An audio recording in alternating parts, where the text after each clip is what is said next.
Hello बच्चों, let's read the given question. The question says a container contains zero point 0.1 mole of hydrogen and zero point 0.1 mole of oxygen O2 if the gases are in thermal equilibrium. Then option A given है, only the average kinetic energy of the molecule of H2 and O2 is same. B option given है, average speed of the molecule of hydrogen, that is H2 and O2 is same. C option given है, only the specific heat at constant pressure of two gases is same. Option D, the specific heat at constant pressure and the kinetic energy are same for both the gases. So we need to understand about the concept of, यहाँ पे जो basic concept हम use करेंगे वो करेंगे law of equipartition.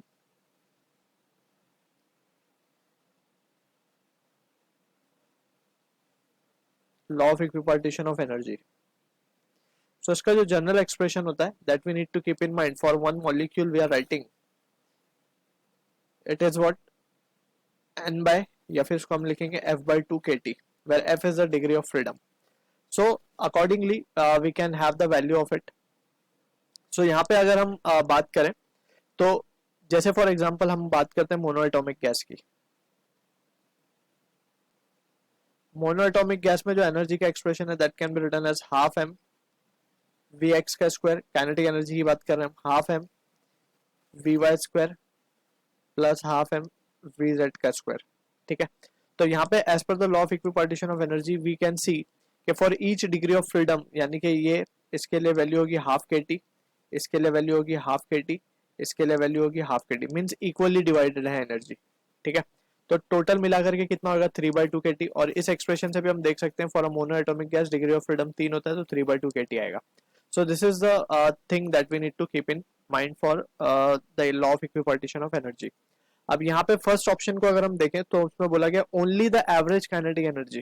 तो only we can not say only, just सिर्फ kinetic energy same नहीं होगी इसकी. ठीक है ना, इनके डिग्री ऑफ फ्रीडम भी सेम है. So we can say option A को तो हम डिस्कार्ड कर सकते हैं बिकॉज वी नो कि जो एक्सप्रेशन है वो क्योंकि दोनों हाइड्रोजन और ऑक्सीजन गैस सेम है, ऑल्दो वी कैन सी के दोनों का जो एवरेज काइनेटिक एनर्जी आएगी, एवरेज काइनेटिक एनर्जी इसको हम ई से रिप्रेजेंट कर देते हैं, दोनों ही केस में वो क्या आएगी 5/2 kT, क्योंकि दोनों डायटोमिक गैस हैं. डायटोमिक में f की वैल्यू 5 हो जाएगी तो 5/2 kT आएगी दोनों. लेकिन ओनली बोलना कि सिर्फ kinetic energy average kinetic energy ही सेम है तो ये गलत है. तो option A can be discarded. Option B की अगर हम बात करें तो एवरेज स्पीड की बात हो रही है. एवरेज स्पीड का फॉर्मूला हम लिख सकते हैं, we have studied v average that is equals to under root of 8 rt upon pi m. Right, अब यहाँ पे हम देख सकते हैं कि मॉलिक्यूलर वेट वेरी करेगा, दोनों का अलग अलग है मॉलिक्यूलर वेट जो है, तो इसके अकॉर्डिंगली वी एवरेज भी वेरी कर जाएगा, तो ये सेम नहीं होगा. So option B can also be discarded. अब बात करते हैं ऑप्शन सी की, only the specific heat at constant pressure of two gases same. अब specific heat at constant pressure की बात हो रही है तो यहाँ पे वी कैन सी, अब यहाँ पे भी again the term is used only.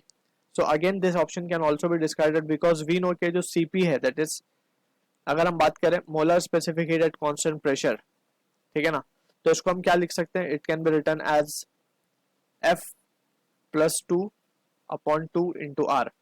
ये एक्सप्रेशन आता है इसका, राइट. एंड यहाँ पे हम देख सकते हैं कि जो डिग्री ऑफ फ्रीडम है दोनों के लिए सेम है तो ये सीपी की वैल्यू दोनों के लिए सेम आएगी. लेकिन यहाँ पे हम at the same time CV को भी देख सकते हैं, सीवी को हम लिख सकते हैं F/2 इंटू आर, तो सीवी भी तो सेम होगा. लेकिन यहाँ पे बोला गया ओनली, तो this can also be discarded. ठीक है, अब ऑप्शन डी को देखते हैं हम. The specific heat at constant pressure and the kinetic energy are same for both the gases. So yes, this option can be means this is the answer to the question, क्योंकि हम देख सकते हैं कि specific heat at constant pressure जो है for both gas वो same है एंड काइनेटिक एनर्जी भी सेम है फॉर बोथ गैस, जो कि हमने देखा 5/2 kT. Right, so option D is the correct answer to the question. I hope you understood the solution. All the best.